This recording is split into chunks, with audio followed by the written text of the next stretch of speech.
ইংরেজিতে এমন কিছু ওয়ার্ড আছে দেখলে তাদের যায় না ধরা, সিঙ্গুলার প্লুরালে অর্থ হয় ভিন্ন, শেষে একটা এস যোগ করলেই নিজ অর্থ করে ছিন্ন। ব্যতিক্রম কিছু শিখতে কার লাগে না বেশ, এই বিষয়ে আলোচনা করে আজ আমার ক্লাস করব শেষ।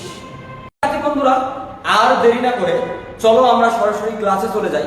আজকে আমার আলোচনার বিষয় ছিল ইংরেজির এমন কিছু ওয়ার্ড নিয়ে যে ওয়ার্ডগুলো সিঙ্গুলার অবস্থায় এক অর্থ দেয়, কিন্তু যখন এই ওয়ার্ডগুলো শেষে এস বা ই এর যোগ করে প্লুরাল করা হয় তখন এই ওয়ার্ডগুলো সিঙ্গুলার অর্থ থেকে বেরিয়ে এসে নতুন কোনো একটা অর্থ প্রদান করে।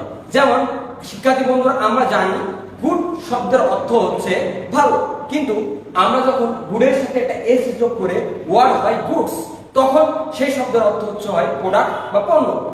আমরা জানি উড শব্দের অর্থ হচ্ছে কাঠ, কিন্তু উডের সাথে যখন এস যোগ করে উডস হয় তখন এর অর্থ দাঁড়ায় বন। স্যান্ড শব্দের অর্থ হচ্ছে বালু, তেমনি ভাবে স্যান্ডের সাথে যদি অতিরিক্ত একটা এস যোগ করা হয় স্যান্ড শব্দের অর্থ দাঁড়ায় হচ্ছে মরুভূমি।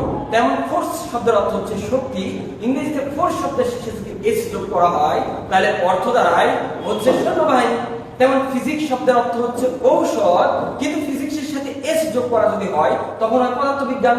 শিক্ষার্থী বন্ধুরা, এই ছিল আজকে আমাদের আলোচনার বিষয়। এরকম আরো ব্যতিক্রম বিষয় নিয়ে হাজির হব আমি, ব্যতিক্রম মিরাজ। যদি তোমাদের ভিডিওটা ভালো লেগে থাকে তাহলে লাইক করবে, অথবা যদি কোনো প্রশ্ন থাকে তাহলে কমেন্ট বক্সে জানাবে, অথবা আমাদের কমেন্ট বক্সে নাম্বার দেওয়া থাকবে, তোমরা সরাসরি আমাদের সাথে যোগাযোগ করতে পারবে। তাই আজকে এখানেই রাখি। আল্লাহ হাফেজ।